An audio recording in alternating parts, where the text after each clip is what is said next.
Welcome to today's On Point webinar on the topic of building a human-centric operating model. It's estimated to actually cost 10 trillion US dollars in cost, being a loss of productivity.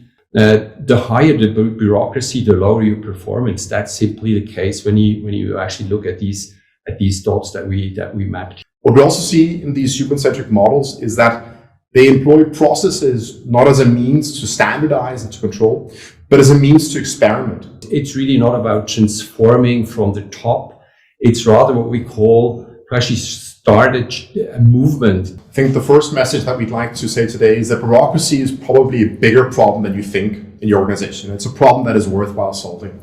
A way to solve it is to try to take the notion of what is it that we can do to actually unleash the human potential. Yes, maybe we're successful, but maybe there's a lot more to go for. And the last point is actually to try to see this change not necessarily as a full transformation that needs to happen from one day to another, but to see it as a movement that takes that will take time for you to go through, and a movement that's based on little fires within your organization.